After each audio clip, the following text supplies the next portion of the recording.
ਜਦੋਂ ਵੀ ਆਪਾਂ ਸੰਘਰਸ਼ ਦੀ ਗੱਲ ਕਰਨੇ ਆ ਜਾਂ ਜਦੋਂ ਵੀ ਆਜ਼ਾਦੀ ਦੀ ਲਹਿਰ ਦੀ ਗੱਲ ਕਰਨੀ ਆ ਤਾਂ ਹਮੇਸ਼ਾ ਹੀ ਪੰਜਾਬ ਦੀ ਧਰਤੀ 'ਤੇ ਇੱਕ ਸੁਨੇਹਾ ਜਾਂਦਾ ਏ।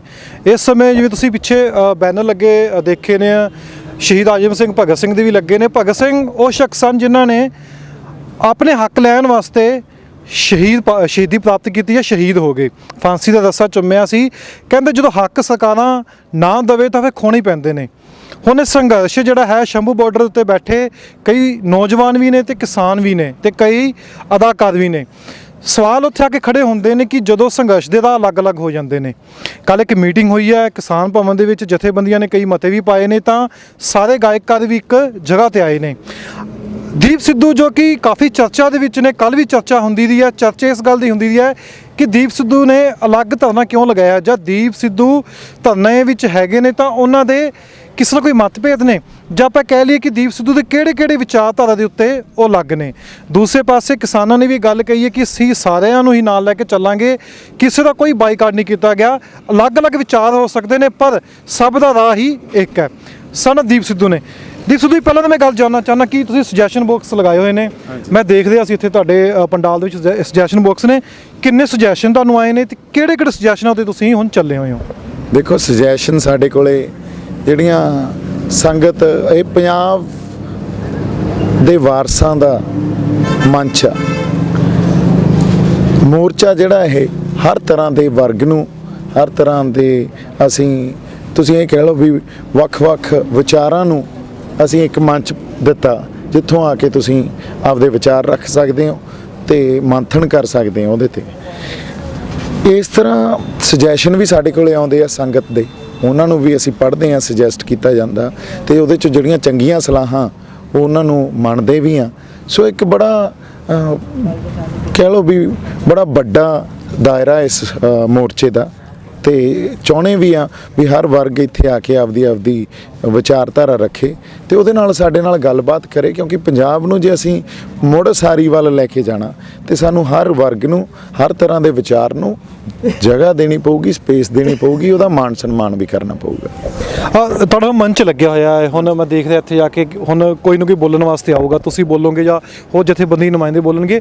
ਇਸ ਮੰਚ ਉੱਤੇ ਕੋਈ ਵੀ ਬੋਲ ਸਕਦਾ, ਕੋਈ ਗਾਇਕਕਾਰ, ਕੋਈ ਵੀ ਕੋਈ ਪੋਲੀਟਿਕਸ ਪਾਰਟੀ ਦਾ ਵੀ ਤੁਸੀਂ ਕੋਈ ਤਾਲੁਕਾਤ ਰੱਖਿਆ ਵੀ ਉਹ ਵੀ ਇੱਥੇ ਆ ਕੇ ਬੋਲ ਸਕਦੇ ਨੇ, ਜਾਂ ਸਿਰਫ ਕਿਸਾਨ ਜਾਂ ਬਾਕੀ ਜਿਹੜੇ ਤੁਹਾਡੇ ਨਾਲ ਜੁੜੇ ਹੋਏ ਨੇ ਉਹ ਬੋਲ ਸਕਦੇ ਨੇ? ਨਹੀਂ ਜੀ, ਦੇਖੋ, ਇਸ ਮੰਚ ਤੇ ਓਪਨ ਮੰਚ ਆ, ਕੋਈ ਵੀ ਬੋਲ ਸਕਦਾ, ਪਰ ਪੋਲੀਟੀਕਲ ਪਾਰਟੀਜ਼ ਦੇ ਏਜੰਡੇ ਲੈ ਕੇ ਕੋਈ ਲੀਡਰ ਆ ਰਹੇ ਆ ਉਹ ਨਹੀਂ ਬੋਲ ਸਕਦੇ, ਜਾਂ ਉਹਨਾਂ ਦੇ ਫਲੈਗ ਨੂੰ ਲੈ ਕੇ ਉਹ ਇੱਥੋਂ ਆ ਕੇ ਆਪਦੇ ਸਿਰਾਂ ਦੀ ਗਿਣਤੀ ਵਾਲੀ ਪੋਲੀਟਿਕਸ ਕਰਨ ਆ ਰਹੇ ਆ ਤਾਂ ਉਹ ਨਹੀਂ ਬੋਲ ਸਕਦੇ, ਕਿਉਂਕਿ ਅਸੀਂ ਹਜੇ ਕਿਸਾਨੀ ਦਾ ਤੇ ਮਜ਼ਦੂਰਾਂ ਦੇ ਸ਼ੋਸ਼ਣ ਹੋ ਰਹੇ ਆ ਜੋ, ਜਾਂ ਨਵੇਂ ਕਾਨੂੰਨ ਆਏ ਆ ਜਿਹੜੇ, ਉਹਨਾਂ ਦੇ ਖਿਲਾਫ ਲੜ ਰਹੇ ਆ ਤੇ ਪੰਜਾਬ ਦੀ ਹੋਂਦ ਦੇ ਲਈ ਲੜ ਰਹੇ ਆ। ਅਸੀਂ ਇਹ ਕਹਿ ਰਹੇ ਹਾਂ ਵੀ ਇਹ ਇਕੱਲੀ ਇਕਨੋਮਿਕ ਫਾਈਟ ਨਹੀਂ ਆ, ਸਾਡੀਆਂ ਇਕੋਨਮੀ ਤੱਕ ਸੀਮਤ ਨਹੀਂ ਆ, ਵਿਚਾਰਧਾਰਕ ਤੌਰ ਤੇ ਵੀ ਸਾਡੇ ਤੇ ਹਮਲਾ ਹੋਇਆ। ਜਿਸ ਤਰ੍ਹਾਂ ਪੰਜਾਬ ਧਰਤੀ ਨਾਲ ਜੁੜਿਆ ਹੋਇਆ, ਜਿਵੇਂ ਅਸੀਂ ਜੁੜੇ ਆ ਸਾਡੀ ਧਰਤੀ ਨਾਲ, ਸਾਡੇ ਅਹਿਸਾਸ ਜੁੜੇ ਆ, ਉਸ ਤਰ੍ਹਾਂ ਹੋ ਸਕਦਾ ਬਾਕੀ ਦੇ ਰਾਜ ਨਾ ਜੁੜੇ ਹੋਣ। ਪੰਜਾਬ ਦੇ ਮਸਲੇ ਕੁਝ ਵੱਖਰੇ ਆ, ਪੰਜਾਬ ਦੀ ਜਿਹੜੀ ਸਾਡੀ ਧਰਤੀ ਨਾਲ ਕਹਿ ਲਓ ਸਾਡਾ ਰਿਲੇਸ਼ਨ ਆ, ਇੱਕ ਸਾਡੇ ਸੰਬੰਧ ਆ, ਉਹ ਬਹੁਤ ਗੂੜੇ ਆ, ਸਾਡੀਆਂ ਰੂਹਾਂ 'ਚ ਪਈ ਆ ਉਹ ਗੱਲ। ਸੋ ਇਸੇ ਲਈ ਪੰਜਾਬ ਨੂੰ ਜੇ ਸਮਝਣਾ ਹੋਵੇ ਤਾਂ ਪੰਜਾਬ ਨੂੰ ਬਾਕੀ ਰਾਜਾਂ ਤੋਂ ਵੱਖ ਰੱਖ ਕੇ ਹੀ ਸਮਝਿਆ ਜਾ ਸਕਦਾ। ਸਾਡੇ ਅਹਿਸਾਸ, ਸਾਡੀ ਕੌਮੀਅਤ ਵੱਖਰੀ ਆ, ਇਹੀ ਗੱਲ ਹੈ ਜੀ। ਮੈਂ ਕੁਝ ਦਿਨ ਪਹਿਲਾਂ ਇੱਕ ਨਾ ਪੋਲੀਟੀਸ਼ੀਅਨ ਦਾ ਇੰਟਰਵਿਊ ਕਰ ਰਿਹਾ ਸੀ, ਉਹਨਾਂ ਨੂੰ ਜਦੋਂ ਇੱਕ ਸਵਾਲ ਕੀਤਾ ਗਿਆ ਕਿ ਹਿੰਦੁਸਤਾਨ ਦੇ ਵਿੱਚ, ਪੰਜਾਬ ਵਿੱਚ ਏਕਤਾ ਹੈ, ਉਹਨਾਂ ਨੇ ਇੱਕ ਗੱਲ ਕਹੀ ਕਿ ਮਜ਼ਦੂਰ ਦੀ ਏਕਤਾ ਜ਼ਿਆਦਾ ਹੈ, ਇਸ ਕਰਕੇ ਪੰਜਾਬ ਨੂੰ ਹੱਥ ਪਾਉਣਾ ਕੋਈ ਸੌਖੀ ਗੱਲ ਨਹੀਂ ਹੈਗੀ। ਤੁਹਾਨੂੰ ਕੀ ਲੱਗਦਾ ਕਿ ਜੋ ਰਾਜਨੀਤੀ ਪਾਰਟੀਆਂ ਹੈਗੀਆਂ ਨੇ ਆਪਣਾ ਸਹੀ ਰੋਲ ਨਿਭਾ ਰਹੀਆਂ ਨੇ, ਸਮੇਂ-ਸਮੇਂ 'ਤੇ ਆ ਕੇ ਰੈਲੀਆਂ ਵੀ ਕਰਦੀਆਂ ਨੇ, ਲੋਕਾਂ ਨਾਲ ਜੋੜਦੀਆਂ ਹੋਵੇ ਨੇ? ਹੁਣ ਤਾਂ ਟਰੈਕਟਰ ਰੈਲੀਆਂ ਦਾ ਵੀ ਇੱਕ ਦੌਰ ਚੱਲ ਪਿਆ, ਕਹਿੰਦੇ ਜਹਾਜ਼ ਤੋਂ ਟਰੈਕਟਰ 'ਤੇ ਆ ਗਏ ਨੇ। ਫਿਰ ਸਹੀ ਬਾਂਹ ਪਕੜਦੀਆਂ ਨੇ ਜਾਂ ਕਿਸਾਨਾਂ ਦੀ ਸਹੀ ਗੱਲ ਰੱਖਦੀਆਂ ਨੇ ਪਾਰਟੀਆਂ? ਦੇਖੋ, ਤੁਸੀਂ ਪਹਿਲੀ ਗੱਲ ਤਾਂ ਇਹ ਭਾਸ਼ਾ ਹੀ ਦੇਖ ਲਓ ਵੀ ਪੰਜਾਬ ਦੇ ਵਿੱਚ ਏਕਤਾ, ਮਜ਼ਦੂਰਾਂ 'ਚ ਏਕਤਾ ਤੇ ਪੰਜਾਬ ਨੂੰ ਹੱਥ ਪਾਉਣਾ ਕੋਈ ਸੌਖੀ ਗੱਲ ਨਹੀਂ। ਇਹ ਭਾਸ਼ਾ ਹੀ ਦੇਖ ਲਓ ਤੁਸੀਂ। ਜਦੋਂ ਤੁਸੀਂ ਲੋਕ ਭਲਾਈ ਦੀਆਂ ਗੱਲਾਂ ਕਰਨੀਆਂ, ਜਦੋਂ ਲੋਕ ਹਿੱਤ ਦੀਆਂ ਗੱਲਾਂ ਕਰਨੀਆਂ, ਫਿਰ ਤੁਹਾਡੀ ਭਾਸ਼ਾ ਇਹ ਨਹੀਂ ਹੁੰਦੀ। ਤੁਹਾਡੀ ਭਾਸ਼ਾ 'ਚ ਸਰਲਤਾ, ਤਹਿਜ਼ੀਬ, ਲਿਆਕਤ, ਇਹ ਸਾਰਾ ਕੁਝ ਆ ਜਾਂਦਾ। ਜਦੋਂ ਤੁਸੀਂ ਗਲਬੇ ਪਾਉਣੇ ਆ ਆਪਦੀ ਸੋਚ ਕਿਸੇ ਤੇ ਉਹ ਆਪਦੀ ਸੋਚ ਨਾਲ ਉਹ ਸਾਰੀ ਕੌਮ ਦਬਾਉਣੀ ਆ ਜਾਂ ਕੋਈ ਸਾਜ਼ਿਸ਼ਾਂ ਘੜਨੀਆਂ, ਉਦੋਂ ਇਹੋ ਜਿਹੀ ਭਾਸ਼ਾ ਪ੍ਰਗਟ ਹੁੰਦੀ ਹੈ, ਇਹ ਲਫ਼ਜ਼ ਆਉਂਦੇ ਆ। ਸੋ ਇਸ ਕਰਕੇ ਜੇ ਤੁਸੀਂ ਇਹਦਾ ਜਵਾਬ ਤੁਸੀਂ ਆਪ ਹੀ ਦੇਤਾ, ਜੇ ਭਾਸ਼ਾ ਨੂੰ ਹੀ ਆਪਾਂ ਕੰਸੀਡਰ ਕਰਾਂਗੇ, ਉੱਥੋਂ ਹੀ ਸਮਝ ਆ ਜਾਂਦਾ ਵੀ ਇਹ ਪੋਲੀਟੀਕਲ ਪਾਰਟੀਆਂ ਚਾਹੁੰਦੀਆਂ ਕੀ ਆ, ਇਹਨਾਂ ਦੇ ਮਨਸੂਬੇ ਕੀ ਹੋਣਗੇ, ਤੇ ਅਸੀਂ ਕਿਉਂ ਕਹਿ ਰਹੇ ਹਾਂ ਸਾਡੀ ਹੋਂਦ ਦੀ ਲੜਾਈ ਆ। ਸਾਡੀ ਹੋਂਦ ਦੀ ਲੜਾਈ ਇਸ ਕਰਕੇ ਆ ਕਿਉਂਕਿ ਅੱਜ ਤੱਕ ਪੰਜਾਬ ਹਿੱਤ, ਲੋਕ ਹਿੱਤ ਜਾਂ ਲੋਕਾਂ ਦੇ ਹੱਕਾਂ ਦੀ ਗੱਲ ਤਾਂ ਹੋਈ ਹੀ ਨਹੀਂ, ਕਿਸੇ ਪਾਰਟੀ ਨੇ ਵੀ ਨਹੀਂ ਕੀਤੀ। ਸੋ ਇਸ ਕਰਕੇ ਹੁਣ ਲੋਕ ਲਹਿਰ ਕੀ ਹੁੰਦੀ ਆ, ਅੰਦੋਲਨ ਕੀ ਹੁੰਦਾ, ਲੋਕ ਖੜੇ ਹੁੰਦੇ ਆ ਜਦੋਂ।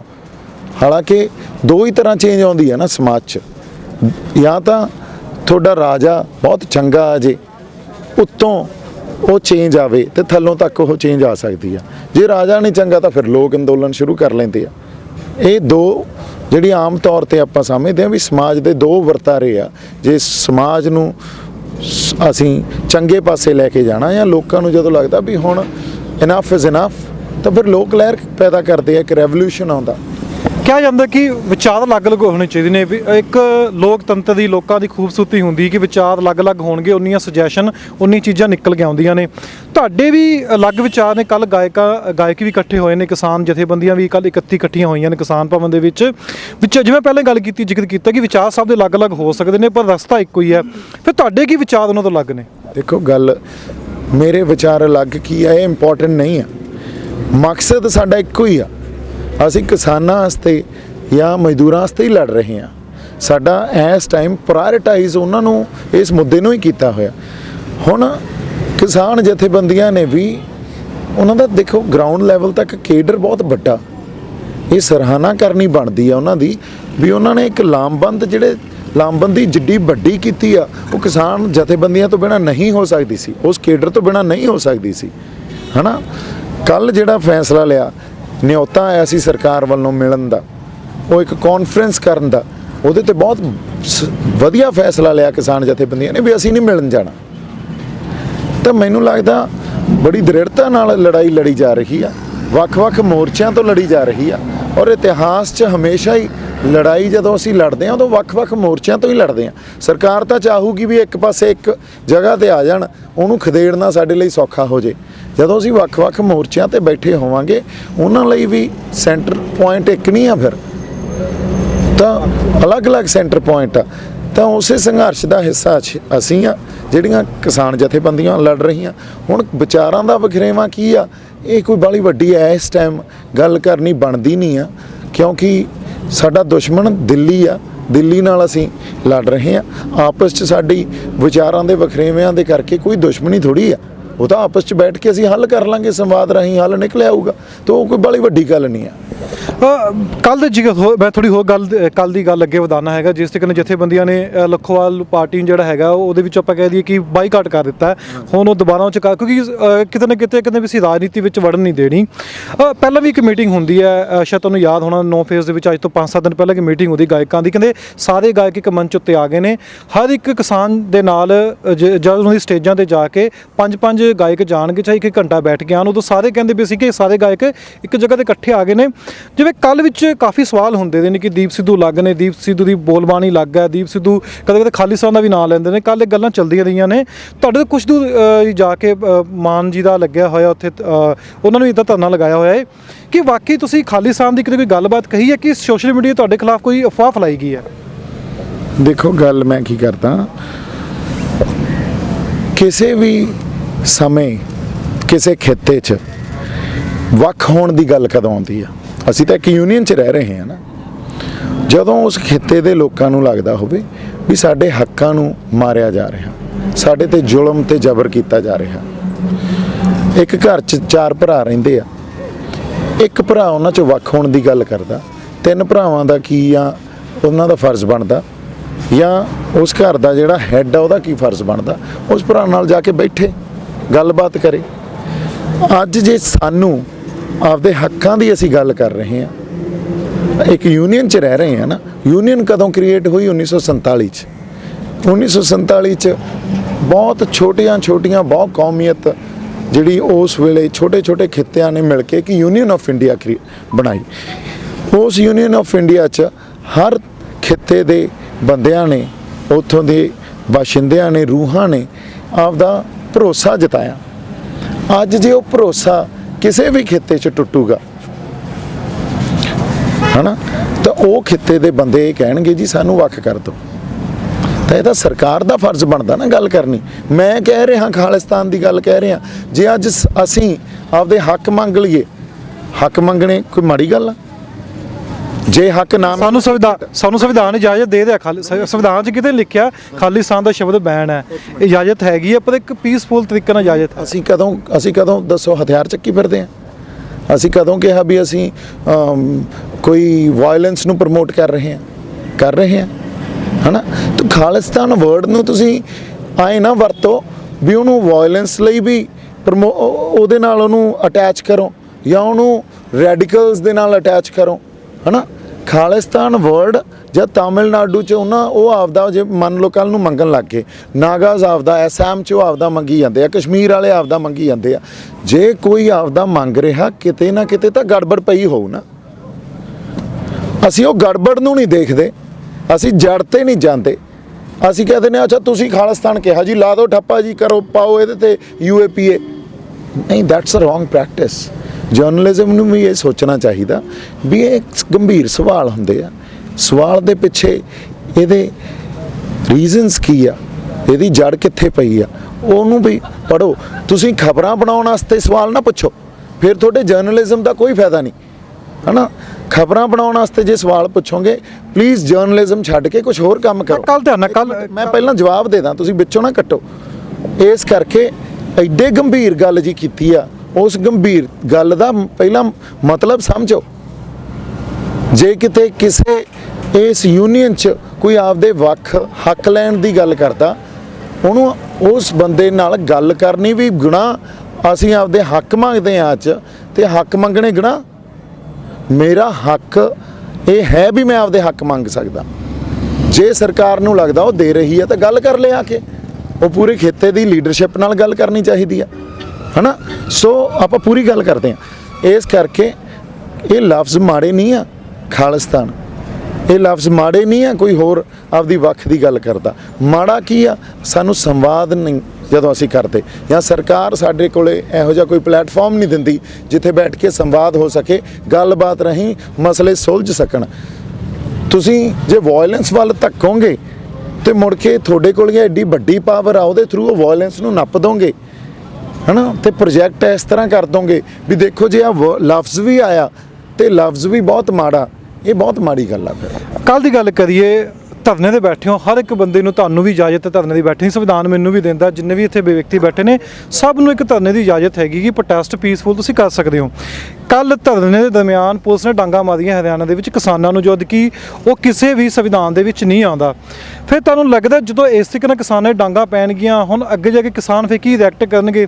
ਇਹ ਸਾਡੇ ਅਸੀਂ ਹੱਕ ਮੰਗਦੇ ਹਾਂ, ਕੋਈ ਸਾਡੇ ਆਸਾਨ ਨਹੀਂ ਕਰਦੀ ਦਿੱਲੀ ਸਾਨੂੰ ਕੋਈ ਗੱਲ ਕਹਿ ਕੇ, ਅਸੀਂ ਆਪਦੇ ਹੱਕ ਹੀ ਮੰਗਦੇ, ਤੁਸੀਂ ਪੀਸਫੁਲ ਬੈਠੇ ਹੋ, ਕੱਲ੍ਹ ਨੂੰ ਪੁਲਿਸ ਆ ਕੇ ਡਾਂਗਾ ਮਾਰਦੀ, ਫਿਰ ਤੁਹਾਡਾ ਕੀ ਰਿਐਕਟ ਹੋਊਗਾ? ਹੁਣ ਸਾਡੇ ਹੱਥ ਕੁਝ ਹੈਗਾ ਵੀ ਹੈ ਨਹੀਂ? ਇਹ ਤਾਂ ਹੁਣ ਤੁਸੀਂ ਸਟੇਟ ਨੂੰ ਪੁੱਛੋ ਹਨਾ। ਅਸੀਂ ਤਾਂ ਆਪਦਾ ਜਜ਼ਬਾ ਲੈ ਕੇ, ਆਪਦੀ ਦ੍ਰਿੜਤਾ ਲੈ ਕੇ ਬੈਠੇ ਹਾਂ। ਜੇ ਉਹ ਡਾਂਗਾ ਵਰਾਉਣਗੇ, ਇਹ ਤਾਂ ਹੁਣ ਸਟੇਟ ਨੂੰ ਪੁੱਛੋ ਕਿਉਂ ਵਰਾਉਣਗੇ, ਵਰਾਉਣੀਆਂ ਚਾਹੀਦੀਆਂ ਵੀ ਕਿ ਨਹੀਂ।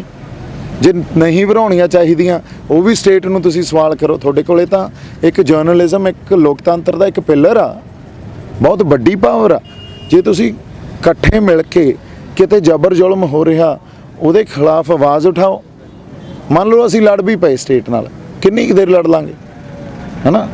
ਡਾਂਗਾ ਖਾਣ ਵਾਲੇ ਜਜ਼ਬੇ ਨੂੰ ਵੀ ਲੈ ਕੇ ਬੈਠੇ ਹਾਂ ਅਸੀਂ ਆਪਦੇ ਅੰਦਰ।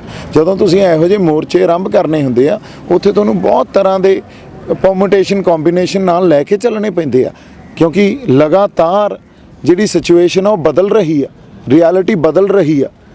ਸੋ ਇਸ ਕਰਕੇ ਸਟੇਟ ਨੂੰ ਕੀ ਕਰਨਾ ਚਾਹੀਦਾ, ਇਹ ਮੈਂ ਕਿਵੇਂ ਡਿਸਾਈਡ ਕਰ ਸਕਦਾ? ਇਹ ਤਾਂ ਸਟੇਟ ਹੀ ਡਿਸਾਈਡ ਕਰੇ ਉਹਨਾਂ ਨੂੰ ਕੀ ਕਰਨਾ ਚਾਹੀਦਾ। ਪਰ ਸਭ ਤੋਂ ਵਧੀਆ ਗੱਲ ਇਹੀ ਹੋਣੀ ਚਾਹੀਦੀ ਆ ਵੀ ਸਟੇਟ ਨੂੰ ਸੰਵਾਦ ਕਰਨ ਵਾਸਤੇ ਕੋਈ ਮੰਚ ਤਿਆਰ ਕਰਨਾ ਚਾਹੀਦਾ। ਔਰ ਸਮਝਣ ਦੀ ਗੱਲ ਇਹ ਆ ਵੀ ਜਦੋਂ ਤੱਕ ਸਟੇਟ ਅਸਲ 'ਚ ਲੋਕ ਹਿੱਤੀ ਗੱਲ ਨਹੀਂ ਕਰੂਗੀ, ਇਹ ਸਿਰਫ ਦਿਖਾਉਣ ਦੀ ਗੱਲ ਨਹੀਂ ਹੁੰਦੀ ਵੀ ਅਸੀਂ ਪ੍ਰੋ ਫਾਰਮਰ ਆ, ਪ੍ਰੋ ਪੀਪਲ ਆ। ਉਹਦੇ ਲਈ ਕੁਝ ਕਰਨਾ ਪੈਂਦਾ ਹੁੰਦਾ, ਲੋਕਾਂ 'ਚ ਉਹ ਅਹਿਸਾਸ ਜਗਾਉਣਾ ਪੈਂਦਾ, ਉਦੋਂ ਤੱਕ ਲੋਕਾਂ 'ਚ ਤਣਾਅ, ਟਕਰਾਅ ਤੇ ਵਿਰੋਧ ਨਹੀਂ ਖਤਮ ਹੋਣਾ। ਹੁਣ ਅਗਲਾ ਸਵਾਲ ਤੁਸੀਂ ਪਲੀਜ਼ ਇੱਧਰ ਬਾਈ ਜੀ ਕੋਲੇ ਜਾਂ ਇੱਧਰ ਆਓ ਜੀ। ਮੇਰੇ ਇੱਕ ਆਖਰੀ ਸਵਾਲ ਇਹੀ ਹੈ, ਕਦ ਤੱਕ ਤੁਸੀਂ ਧਰਨਾ ਇੱਦਾਂ ਲਗਾ ਕੇ ਬੈਠੋਗੇ ਜਦ ਤੱਕ ਕਿਸਾਨਾਂ ਦੇ ਹੱਕ ਨਹੀਂ ਮਿਲ ਜਾਂਦੇ, ਜਾਂ ਕੱਲ ਨੂੰ ਕੋਈ ਵੀ ਕਲਾਕਾਰਾਂ ਵਿੱਚ ਕੋਈ ਰਾਜਨੀਤੀ ਪਾਰਟੀ ਨਿਕਲ ਜਾਂਦੀ ਸੀ ਸਪੋਰਟ ਕਰੋਗੇ ਉਹਨਾਂ ਨੂੰ? ਨਹੀਂ ਦੇਖੋ, ਇੱਕ ਗੱਲ ਆ, ਇਹ ਸਵਾਲ ਵੀ ਗਲਤ ਆ ਤੇ ਇਹਦਾ ਜਵਾਬ ਵੀ ਅੱਜ ਮਿਲਣਾ ਪੋਸੀਬਲ ਨਹੀਂ ਹੈ। ਕਿਉਂਕਿ ਜਦੋਂ ਐਡੇ ਵੱਡੇ ਅੰਦੋਲਨ 'ਚ ਤੁਸੀਂ ਬੈਠੇ ਹੁੰਦੇ ਹੋ ਨਾ, ਉਸ ਅੰਦੋਲਨ ਦੀ ਆਪਦੀ ਇੱਕ ਸਪੀਡ ਹੁੰਦੀ ਆ ਔਰ ਬਹੁਤ ਵੇਰੀਏਬਲਸ ਹੁੰਦੇ ਆ ਅੰਦੋਲਨ ਦੇ। ਅੰਦੋਲਨ ਕਿਵੇਂ ਬਿਹੇਵ ਕਰ ਰਿਹਾ ਤੇ ਸਰਕਾਰ ਕਿਵੇਂ ਬਿਹੇਵ ਕਰ ਰਹੀ ਹੈ, ਤਾਂ ਤੁਹਾਡਾ ਮੋਰਚਾ ਕਦੋਂ ਤੱਕ ਚੱਲਣਾ ਉਸ ਚੀਜ਼ ਤੇ ਡਿਪੈਂਡ ਕਰਦਾ ਹੈ ਨਾ। ਅੱਜ ਮੈਂ ਕਹਾਂ ਅਸੀਂ ਜੀ 25 ਦਿਨ ਬੈਠਾਂਗੇ, 3 ਦਿਨ ਬਾਅਦ ਸਰਕਾਰ ਮੰਗਾ ਮੰਨ ਲੇ, ਜੋ ਕਿ ਹੋਊਗਾ ਨਹੀਂ, ਮੰਨ ਲੇ, ਫਿਰ 25 ਦਿਨ ਕੀ ਕਰੋਗੇ? ਜੇ ਮੈਂ ਕਹਾਂ ਅਸੀਂ 3 ਦਿਨ ਬੈਠਾਂਗੇ, 25 ਦਿਨਾਂ ਤੱਕ ਨਾ ਮੰਨੇ, ਤਾਂ ਅੰਦੋਲਨ ਦੇ ਨਾਲ ਨਾਲ ਤੁਹਾਨੂੰ ਇੱਕ ਸੋਚ ਪੈਦਾ ਕਰਨੀ ਪੈਂਦੀ ਹੈ, ਇੱਕ ਨੈਰੇਟਿਵ ਦੇਣਾ ਪੈਂਦਾ ਲੋਕਾਂ 'ਚ ਵੀ ਸਾਡੇ ਨਾਲ ਧੱਕਾ ਹੋ ਰਿਹਾ। ਲਾਮਬੰਦੀ ਕਿਵੇਂ ਹੋਊਗੀ?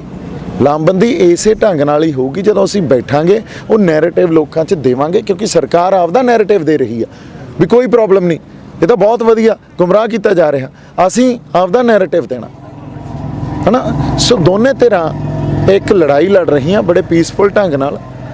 ਲੜਾਈ 'ਚ ਇੱਕ ਪਾਸੇ ਲੋਕ ਲਹਿਰ ਆ, ਇੱਕ ਪਾਸੇ ਸਦੀਵੀ ਤੌਰ ਤੇ ਸਿਰਜਿਆ ਹੋਇਆ 75 ਸਾਲਾਂ ਦਾ ਸਿਸਟਮ ਆ। ਤਾਂ ਇਸ ਦੌਰਾਨ ਜਿਹੜੇ ਵੇਰੀਏਬਲਸ ਆਉਣਗੇ ਉਹ ਡਿਸਾਈਡ ਕਰਦਾ ਵੀ ਧਰਨਾ ਜਾਂ ਮੋਰਚਾ ਕਿੰਨੀ ਦੇਰ ਚੱਲੂ। ਤੁਹਾਡੀ ਇੱਕ ਹੋਰ ਵੀ ਬੜੀ ਚਰਚਾ ਚੱਲਦੀ ਪਈ ਕਿ ਦੀਪ ਸਿੱਧੂ ਨੌਜਵਾਨ ਹੈ, ਨੌਜਵਾਨਾਂ ਨੂੰ ਰਾਜਨੀਤੀ ਵਿੱਚ ਵੀ ਆਉਣਾ ਚਾਹੀਦਾ ਹੈ। ਤੁਹਾਡੇ ਉੱਤੇ ਵੀ ਚਰਚਾ ਚੱਲਦੀ ਪਈ ਕੱਲ ਨੂੰ ਦੀਪ ਸਿੱਧੂ ਨੌਜਵਾਨ ਕਹਿ ਵੀ ਦਿੰਦੇ ਕਿ ਜੋ ਪੋਲੀਟਿਕਸ ਪਾਰਟੀ ਆ ਜਾਂਦੇ ਨੇ, ਕਿਸੇ ਪਾਰਟੀ ਨੂੰ ਜਾਂਦੇ ਨੇ, ਇੱਕ ਅਲੱਗ ਜਿਹੜਾ ਮੁਕਾਮ ਹੋ ਜਾਂਦਾ, ਕਿਉਂਕਿ ਤੁਸੀਂ ਧਰਨੇ 'ਤੇ ਬੈਠੇ ਹੋ, ਫਿਰ ਤੁਸੀਂ ਕੋਈ ਚੂਜ਼ ਕੀਤਾ ਹੈ, ਤੁਹਾਨੂੰ ਕੋਈ ਮਨ ਵਿੱਚ ਹੈਗਾ ਰਾਜਨੀਤੀ ਪਾਰਟੀ ਉੱਤੇ ਜਾਣਾ ਜਾਂ ਆਪਦੀ ਬਣਾਉਣਾ? ਦੇਖੋ, ਮੇਰੇ ਇਹ ਗੱਲਾਂ ਨਾ, ਮੈਂ ਜਿਵੇਂ ਕਿਹਾ, ਇਹ ਗੱਲਾਂ ਵੀ ਲੋਕ ਹੀ ਡਿਸਾਈਡ ਕਰਦੇ ਹੁੰਦੇ ਆ। ਲਹਿਰ ਲੋਕਾਂ ਦੀ ਹੁੰਦੀ ਹੈ, ਉਹਦੇ 'ਚੋਂ ਨਿਕਲਣਾ ਕੀ ਹੈ ਇਹ ਲੋਕਾਂ ਨੇ ਡਿਸਾਈਡ ਕਰਨਾ, ਇਹ ਮੈਂ ਨਹੀਂ ਡਿਸਾਈਡ। ਕਿਸਾਨ ਕਹਿ ਨੇ ਤੁਹਾਨੂੰ ਇੱਕ ਆਉਣ ਵਾਲਾ ਭਵਿੱਖ ਮੰਨਦੇ ਨੇ ਇਸ ਚੀਜ਼ ਦਾ? ਇਹ ਦੇਖੋ, ਜਿਹੜਾ ਮੇਨ ਸਟ੍ਰੀਮ ਪੋਲੀਟਿਕਸ ਆ ਉਹ ਇੱਕ ਵੱਖਰੀ it's a different ball game ਹੈ ਨਾ, ਔਰ ਵੱਖਰੀ ਖੇਡ ਆ ਉਹ। ਤਾਂ ਉਹ ਲੋਕਾਂ ਨੇ ਡਿਸਾਈਡ ਕਰਨਾ, ਲੋਕਾਂ ਨੇ ਚੀਜ਼ਾਂ ਕੱਢਣੀਆਂ ਹੁੰਦੀਆਂ ਲੋਕ ਲਹਿਰ 'ਚੋਂ। ਜੇ ਇੱਕ ਇਕੱਲਾ ਇਨਸਾਨ ਕੱਢਣ ਨੂੰ ਤੁਰ ਪਏ ਨਾ, ਫਿਰ ਉਹ ਲਹਿਰ ਨਾਲ ਵਫਾਦਾਰੀ ਨਹੀਂ ਹੁੰਦੀ। ਇਸ ਟਾਈਮ ਲਹਿਰ ਇਹ ਲੋਕਾਂ ਦੀ ਆਵਾਜ਼ ਹੈ, ਮੇਰੀ ਨਹੀਂ। ਮੈਂ ਕਿਸਾਨਾਂ ਕੋਲ ਪੁੱਛਿਆ, ਇਹ ਲੋਕ ਕਿਸਾਨਾਂ ਦੀ ਆਵਾਜ਼ ਹੈ ਕਿ ਤੁਹਾਡਾ ਨਾਮ ਲੈ ਰਹੇ ਸੀ। ਮੇਰਾ ਨਾਮ ਜੀ ਲੈ ਰਹੇ, ਸੰਗਤ ਡਿਸਾਈਡ ਕਰੂਗੀ ਮੈਂ ਕੌਣ ਹੁੰਨਾ। ਮੇਰਾ ਤਾਂ ਫੋਕਸ ਇਸ ਟਾਈਮ ਇਸ ਲਹਿਰ ਤੇ ਆ ਨਾ, ਮੇਰੀ ਵਫਾਦਾਰੀ। ਕਿਸਾਨਾਂ ਕੋ ਦਿਖਿਆ ਤੁਹਾਡੇ ਵਿੱਚ ਤਾਂ ਨਾਮ ਲਿਆ ਗਿਆ ਵੀ ਦੀਪ ਸਿੱਧੂ ਜੀ ਅਸੀਂ ਕੁਝ ਦੇਖਦੇ ਹਾਂ, ਕੁਆਲਿਟੀ ਦੇਖਦੇ ਹਾਂ, ਜੇ ਨੌਜਵਾਨ ਜਾਂਦਾ ਤੇ ਸਾਨੂੰ ਵੀ ਹੰਗਾਰਾ ਮਿਲੂਗਾ, ਸਾਡੀ ਗੱਲ ਵੀ ਅੱਗੇ ਦੇਖੂਗਾ ਰਾਜਨੀਤੀ ਪਾਰਟੀ। ਕੱਲਾ ਇੱਕ ਬੰਦਾ ਕੁਝ ਨਹੀਂ ਕਰ ਸਕਦਾ। ਅਸੀਂ ਇੱਕ ਧਿਰ ਦੀ ਗੱਲ ਕਰ ਰਹੇ ਹਾਂ, ਇੱਕ ਪਾਰਟੀ ਦੀ ਗੱਲ ਕਰ ਰਹੇ ਹਾਂ, ਹੈ ਨਾ। ਇਸ ਕਰਕੇ ਲਹਿਰ ਹਜੇ ਬਹੁਤ ਪ੍ਰੀ ਮੈਚੁਰ ਆ, ਇਹਨਾਂ ਚੀਜ਼ਾਂ ਨੂੰ ਮੈਚੁਰ ਹੋਣ ਦਿਓ। ਤੁਹਾਡੇ ਸਾਹਮਣੇ ਇਹ ਜਵਾਬ ਵੀ ਲੋਕਾਂ ਨੇ ਹੀ ਦੇ ਦੇਣੇ ਆ ਵੀ ਫਲਾਨਾ ਬੰਦਾ ਜਾਂ ਕੋਈ ਵੀ ਨਹੀਂ। ਕਈ ਵਾਰੀ ਲਹਿਰਾਂ 'ਚੋਂ ਲੋਕ ਉੱਭਰਦੇ ਆ, ਕਈ ਵਾਰੀ ਲਹਿਰਾਂ 'ਚੋਂ ਚਿਹਰੇ ਉੱਭਰੇ ਆਉਂਦੇ ਆ।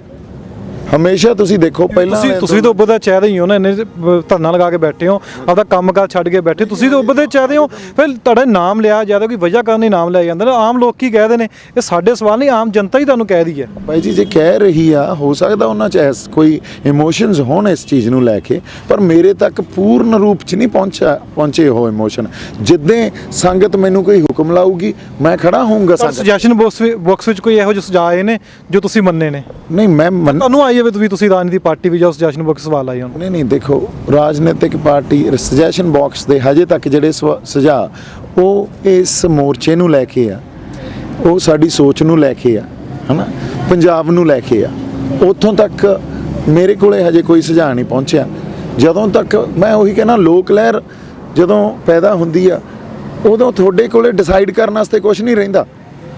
ਲੋਕ ਡਿਸਾਈਡ ਕਰ ਦਿੰਦੇ ਆ, ਫਿਰ ਤੁਹਾਨੂੰ ਪਿੱਛੇ ਨਹੀਂ ਮੁੜਨ ਦਿੰਦੇ।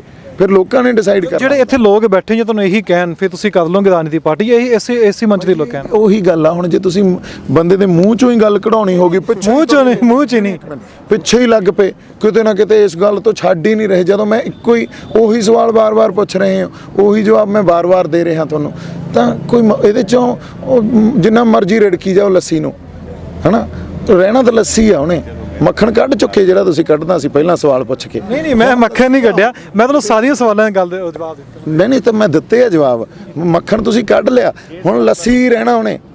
ਹਾਂਜੀ, ਇਹ ਸਵਾਲ ਤਾਂ ਲੋਕਾਂ ਦਾ ਹੈ ਨਾ, ਵੀ ਲੋਕ ਕੀ ਤੈਅ ਕਰ। ਚਲੋ ਮੈਂ ਇਹ ਚੀਜ਼ ਮੈਂ ਲੋਕਾਂ ਕੋਲ ਹੀ ਪੁੱਛ ਲੈਣਾ, ਪਿੱਛੇ ਨੌਜਵਾਨ ਬੈਠੇ ਨੇ, ਤੁਸੀਂ ਕਿਵੇਂ ਦੇਖਦੇ ਹੋ ਮੋਰਚੇ ਨੂੰ? ਜਿਵੇਂ ਹੁਣ ਮੋਰਚਾ ਲੱਗਿਆ, ਦੀਪ ਸਿੱਧੂ 5 ਦਿਨ ਤੋਂ ਬੈਠੇ ਨੇ, ਕਈ ਲੋਕ ਇਹ ਕਹਿ ਰਹੇ ਨੇ ਕਿ ਬਹੁਤ ਵਧੀਆ ਨੌਜਵਾਨ ਹੈ, ਇਹ ਕੰਮ ਕਰਦੇ ਨੇ, ਆਦੇ ਕੰਮ ਕਾਰ ਛੱਡ ਕੇ ਬੈਠੇ ਨੇ, ਫਿਰ ਤੁਹਾਨੂੰ ਕੀ ਲੱਗਦਾ ਜੇ ਰਾਜਨੀਤੀ ਪਾਰਟੀ ਵਿੱਚ ਇਹਨਾਂ ਨੂੰ ਆਉਣਾ ਚਾਹੀਦਾ? ਇਹ ਮੇਰੇ ਨੇ ਕਿਸਾਨਾਂ ਦੇ ਸਵਾਲ ਨੇ, ਕਿਸਾਨ ਪਿੱਛੇ ਖੜੇ ਸੀ ਜਦੋਂ ਕਿਸਾਨ ਹੀ ਗੱਲ ਕਰ ਰਹੇ। ਕਿਸਾਨ ਦਾ ਹੀ ਬੱਚਾ, ਕਿਸਾਨ 'ਚ ਜੰਮੇ, ਕਿਸਾਨ 'ਚ ਆਪਾਂ ਨੇ ਰਹਿ ਕੇ, ਇਸ ਤੋਂ ਬਿਨਾਂ ਸਾਡਾ ਹੋਰ ਕੋਈ ਦੂਜਾ ਗੁਜ਼ਾਰਾ ਨਹੀਂ। ਜਿਹੜੀ ਸਥਿਤੀ ਦੇ ਵਿੱਚ ਮੈਂ ਵੀਰ ਜੀ ਨੂੰ ਵੀ ਸਮਝਾਉਣਾ, ਆ ਸਾਡੇ ਭਰਾ ਹੈ, ਇਹਨਾਂ ਨੂੰ ਵੀ ਦੱਸਣਾ ਵਾਸਤੇ ਆਪਾਂ ਇੱਕ ਇਸ ਗੱਲ ਤੇ ਜਿਹੜਾ ਕਿਸਾਨ ਮੋਰਚੇ ਲਾ ਰਹੇ ਹੈ ਵੀ ਕਿਸੇ ਕੰਪਨੀ ਨੂੰ ਜਾਂ ਕਿਸੇ ਨੂੰ ਕੋਈ ਵਿਰੋਧੀ ਚੀਜ਼ ਨਾ ਦਈ ਜਾਵੇ, ਵੀ ਕੋਈ ਜ਼ਮੀਨ ਦਾ ਖੁੱਡ ਨਾ ਦਈਏ, ਆਪਾਂ ਪੈਟਰੋਲ ਪੰਪ ਵੀ ਬੰਦ ਕਰੀਏ, ਇਹਨਾਂ ਦੇ ਜੇ ਕੋਈ ਸਟੋਰ ਵਗੈਰਾ ਉਹਨਾਂ ਨੂੰ ਵੀ ਬੰਦ ਕਰੀਏ। ਇਹ ਚੱਲ ਰਿਹਾ ਨਾ ਸਾਡੇ ਕਿਸਾਨਾਂ ਦਾ, ਇਹ ਮਤਲਬ ਰੁਖ ਹੈ ਕੰਪਨੀ ਵੱਲੋਂ। 1300 ਏਕੜ ਜ਼ਮੀਨ, 1200 ਏਕੜ ਜ਼ਮੀਨ ਸਾਡੇ ਪਿੰਡਾਂ ਦੀ, 5 ਪਿੰਡਾਂ ਦੀ ਸ਼ਾਮਲਾਟ ਜ਼ਮੀਨ ਇਹ 3-4 ਦੇ ਬਿੰਦ ਦੇ ਵਿੱਚ ਵਿਕ ਗਈ ਸਾਰੀ, ਸਰਕਾਰ ਨੇ ਵੇਚੀ ਹੈ। ਤੁਸੀਂ ਦੱਸੋ ਵੀ ਆਪਾਂ ਕੀ ਕਰਾਂਗੇ? ਕਿਹਦੇ ਗੱਲ ਲੜੀਏ? ਅਸੀਂ ਮੋਦੀ ਗੱਲ ਲੜੀਏ ਕਿ ਕਾਂਗਰਸ ਸਰਕਾਰ ਗੱਲ ਲੜੀ? ਕਿਹਦੇ ਗੱਲ ਲੜੀਏ? 1300 ਏਕੜ ਜ਼ਮੀਨ ਜਿਹੜੀ ਹੈ ਤਾਜ਼ੀ, ਇੱਕ ਕੁਛ ਹਿੱਸੇ ਦੀ ਕੱਲ੍ਹ ਰਜਿਸਟਰੀ ਹੋਈ ਹੈ 300 ਏਕੜ ਦੀ। ਤਾਂ ਵੀਰ ਮੇਰੇ, ਮੈਂ ਪਹਿਲਾਂ ਕਮੇਟੀ ਦਾ ਪ੍ਰਧਾਨ ਰਿਹਾ, ਬਾਦਲ ਸਾਹਿਬ ਨੇ ਸਾਡੀ ਅਸੀਂ ਬਹੁਤ ਉਹ ਕਰੀ, ਜ਼ਮੀਨ ਚੜੀ ਵੀ ਕੰਪਨੀ ਨੇ ਦੁਬਾਰੇ ਵਾਪਸ ਕਰਤੀ ਸਾਰੀ। ਹੁਣ ਨਾ ਕੋਈ ਨੋਟੀਫਿਕੇਸ਼ਨ ਹੋਇਆ, ਨਾ ਕੋਈ ਸਾਨੂੰ ਨੋਟਿਸ ਹੋਇਆ, ਨਾ ਸਾਨੂੰ ਕਿਸੇ ਗੱਲ ਦਾ, ਨਾ ਕੋਈ ਸਰਕਾਰ ਦਾ ਪ੍ਰਸਤਾਵ ਪਾਸ ਹੋਇਆ, ਕੁਝ ਵੀ ਪਾਸ ਨਹੀਂ ਹੋਇਆ। ਜ਼ਮੀਨ ਵਿਕ ਕਿਸ ਤਰ੍ਹਾਂ ਗਈ? MLA ਦੇ ਰੂਪ ਨਾਲ, ਸਰਕਾਰ ਦੇ ਰੂਪ ਨਾਲ, ਦਿਨਾਂ ਦੇ ਵਿੱਚ। ਸਰਕਾਰਾਂ ਵੀ ਤਾਂ ਆਪਾਂ ਹੀ ਚੁਣੀਆਂ ਨੇ ਨਾ, ਆਪਾਂ ਦੋਸ਼ ਦੇਣ ਤੋਂ ਪਹਿਲਾਂ ਆਪਾਂ ਕਿਉਂ ਨਹੀਂ ਦੇਖਦੇ ਕਿ ਸਾਡੇ ਇਹ ਸਰਕਾਰਾਂ ਚੁਣੀਆਂ ਹੋਈਆਂ ਨੇ? ਮੇਰੀ ਇੱਕ ਗੱਲ ਸੁਣੋ, ਕਿਸਾਨ ਇੱਕ ਬਹੁਤ ਦਬਾਅ 'ਚ ਤਾ ਉਸ ਟਾਈਮ। ਦੋ ਗੱਲਾਂ ਇਹਦੇ ਵਿੱਚ ਕਿਸਾਨਾਂ 'ਚ ਆਪਾਂ ਨੂੰ ਜਿਹੜੀਆਂ ਮਾਰ ਪੈ ਰਹੀ, ਦੋ ਗੱਲਾਂ ਦੇ ਪੈ ਰਹੀ। ਇੱਕ ਤਾਂ ਜਿਹੜੀ ਮਾਰ ਪੈ ਰਹੀ ਹੈ ਸਭ ਤੋਂ ਬੜੀ, ਜਿਹੜੀ ਇਹ ਵੋਟਿੰਗ ਹੈ, ਆਪਾਂ ਵੋਟਿੰਗ ਕਰਦੇ ਹਾਂ, ਮਸ਼ੀਨ ਹੈ, ਇਹਦਾ ਸਾਨੂੰ ਕੋਈ ਯਕੀਨ ਨਹੀਂ ਵੋਟ ਕਿਹਨੂੰ ਪੈ ਰਹੀ ਹੈ। ਇੱਕ ਨੰਬਰ 2, ਇੱਕ ਇਹਨਾਂ ਨੇ ਝੂਠ ਬੋਲ ਕੇ ਆਪਾਂ ਸਭ ਤੋਂ ਜ਼ਿਆਦਾ ਗੁਰੂ ਗ੍ਰੰਥ ਸਾਹਿਬ ਨੂੰ ਮੰਨਦੇ ਹਾਂ, ਹੈ ਵੀ ਸਾਡਾ ਗੁਰੂ ਗ੍ਰੰਥ ਸਾਹਿਬ। ਜਦ ਗੁਰੂ ਗ੍ਰੰਥ ਸਾਹਿਬ ਦੀ ਕੋਈ ਸਗੰਧ ਖਾਂਦਾ, ਕੋਈ ਸਹੁੰ ਖਾਂਦਾ, ਕੋਈ ਗੱਲ ਕਰਦਾ, ਅਸੀਂ 2 ਚੀਜ਼ਾਂ ਦੇ ਤੰਗ ਉਸ ਟਾਈਮ, ਨਸ਼ੇ ਤੇ ਔਰ ਕਰਜ਼ੇ ਤੇ। ਉਹ ਬੰਦੇ ਨੇ ਕਿਹਾ ਮੈਂ ਸਮੇਤ ਆੜ੍ਹਤੀਆਂ ਤੱਕ ਦਾ ਕਰਜ਼ਾ ਮਾਫ ਕਰੂ। ਤੁਸੀਂ ਰੋਜ਼ ਹੀ ਦੇਖਦੇ ਉਹ ਗੁਟਕਾ ਸਾਹਿਬ ਦੀ ਸਹੁੰ ਖਾ ਕੇ ਗੱਲ ਕਰੀ। ਸਾਡਾ ਕੱਖ ਨਹੀਂ ਅੱਜ ਤੱਕ ਬਣਿਆ, ਕੋਈ ਸਾਡੇ ਇੱਕ ਡੱਕਾ ਵੀ ਕੁਝ ਨਹੀਂ ਹੋਇਆ। ਸਾਡੀ ਇਹ ਮਜਬੂਰੀ ਸਾਨੂੰ ਮਾਰ ਰਹੀ ਹੈ। ਰਹੀ ਗੱਲ ਦੂਜੀ ਗੱਲ ਆ, ਮੈਂ ਤੁਹਾਨੂੰ ਜਿਹੜੀ ਮੈਂ ਦੱਸ ਰਿਹਾ ਤਾਜ਼ੀ ਗੱਲ ਹੈ, ਕਿਸੇ ਬੱਚੇ ਨੂੰ ਨਹੀਂ ਪਤਾ, ਤੁਹਾਨੂੰ ਵੀ ਨਹੀਂ ਅਜੇ ਤੱਕ ਪਤਾ ਵੀ ਜ਼ਮੀਨ ਵਿਕੀ ਹੈ। ਆਪਾਂ ਤਾਂ ਵਿਰੋਧ ਕਰ ਰਹੇ ਹਾਂ ਵੀ ਕੰਪਨੀ ਨੂੰ ਜ਼ਮੀਨ ਨਹੀਂ ਕਿਸੇ ਨੂੰ ਦੇਣੀ। 1200-1300 ਏਕੜ ਜ਼ਮੀਨ ਦੀ ਰਜਿਸਟਰੀ ਹੋ ਲਈ ਕੱਲ੍ਹ ਲਾਜ। ਜਿਵੇਂ ਤੁਹਾਡੇ ਸਾਥੀ ਦਾ ਦੱਸਦੇ ਨੇ, ਮੇਰਾ ਇਹ ਸਵਾਲ ਹੈ ਕਿ ਸਰਕਾਰਾਂ ਆਉਂਦੀਆਂ ਨੇ ਜਾਂਦੀਆਂ ਨੇ, ਸਰਕਾਰਾਂ ਆਪਾਂ ਹੀ ਲੈ ਕੇ ਆਉਂਦੇ ਹਾਂ, ਫਿਰ ਸਰਕਾਰਾਂ ਖਿਲਾਫ ਆਪਾਂ ਪ੍ਰੋਟੈਸਟ ਵੀ ਕਰਨੇ ਆ, ਧਰਨੇ ਵੀ ਕਰਦੇ ਹਾਂ, ਸਰਕਾਰਾਂ ਨੂੰ ਆਪਾਂ ਜਗਾਉਣ ਦੀ ਕੋਸ਼ਿਸ਼ ਵੀ ਕਰਨੇ ਆ ਕਿ ਕੋਈ ਵੀ ਸਰਕਾਰ ਆਉਂਦੀ ਹੈ ਉਸ ਤੋਂ ਅਸੀਂ ਖੁਸ਼ ਨਹੀਂ ਹੁੰਦੇ, ਕੋਈ ਵੀ ਸਰਕਾਰ ਆ ਜਾਂਦੀ ਹੈ। ਦੇਖੋ ਦਾ ਮੇਨ ਰੀਜ਼ਨ ਹੈ ਇਸ ਹਲਕੇ 'ਚ, ਇਹ ਜਿੱਥੇ ਸ਼ੰਭੂ ਅਸੀਂ ਪੂਰੇ ਪੰਜਾਬ ਦੀ ਗੱਲ ਕਰੂੰਗਾ, ਸਾਰੇ ਹਲਕੇ ਦੀ, ਪੂਰੇ ਪੰਜਾਬ ਦੀ ਗੱਲ। ਮੈਂ ਪੂਰੇ ਪੰਜਾਬ ਦੀ ਗੱਲ ਤਾਂ ਕਰ ਰਿਹਾ ਹਾਂ, ਜਿੱਥੇ ਅਸੀਂ ਇਹ ਮੋਰਚਾ ਸ਼ੁਰੂ ਕੀਤਾ ਹੈ, ਇਹ ਸ਼ੰਭੂ ਹੈ। ਸ਼ੰਭੂ ਘਨੌਰ ਹਲਕੇ ਦਾ ਪਿੰਡ ਹੈ ਜਿੱਥੇ ਇਹ ਸ਼ੁਰੂ ਹੁੰਦਾ ਹੈ। ਇਸ ਹਲਕੇ ਦੇ 4 ਪਿੰਡ ਆਕੜ, ਆਕੜੀ, ਸੇਰਾ ਸੇਰੀ, ਉੱਥੇ IT ਹੱਬ ਬਣਾਉਣ ਦੀ ਗੱਲ ਤੁਰੀ ਹੈ। ਜਿਹੜਾ ਐਮਐਲਏ ਇਸ ਹਲਕੇ ਦਾ ਮਦਨ ਲਾਲ ਜਲਾਲਪੁਰ ਹੈ, ਉਹੀ ਐਮਐਲਏ ਜਦੋਂ ਪਹਿਲਾਂ ਇਹਨਾਂ 4 ਪਿੰਡਾਂ ਦੀ ਜ਼ਮੀਨ ਅਕਵਾਇਰ ਕਰਦੀ ਸੀ ਪਿਛਲੀ ਸਰਕਾਰ, ਪਹਿਲਾਂ ਤਾਂ ਉਹ ਧਰਨੇ ਦਿੰਦਾ ਸੀ ਕਿ ਇਹ ਜ਼ਮੀਨ ਅਸੀਂ ਅਕਵਾਇਰ ਨਹੀਂ ਹੋਣ ਦੇਣੀ, ਇਹ ਪਿੰਡਾਂ ਦੀ ਜ਼ਮੀਨ ਹੈ, ਇਸ ਜ਼ਮੀਨ ਤੋਂ ਆਮਦਨ ਹੁੰਦੀ ਹੈ। ਮਹਾਰਾਣੀ ਪ੍ਰਨੀਤ ਕੌਰ ਵੀ ਧਰਨੇ ਦਿੰਦੀ ਸੀ। ਜਦੋਂ ਇਹ ਆਪ ਬਣ ਗਏ ਤਾਂ ਇਹਨਾਂ ਨੇ ਆਪ ਉਸ ਕੰਪਨੀ ਦੇ ਨਾਲ ਸੌਦਾ ਕਰਕੇ ਉਹ ਜ਼ਮੀਨ ਅਕਵਾਇਰ ਕਰਾਈ ਹੈ।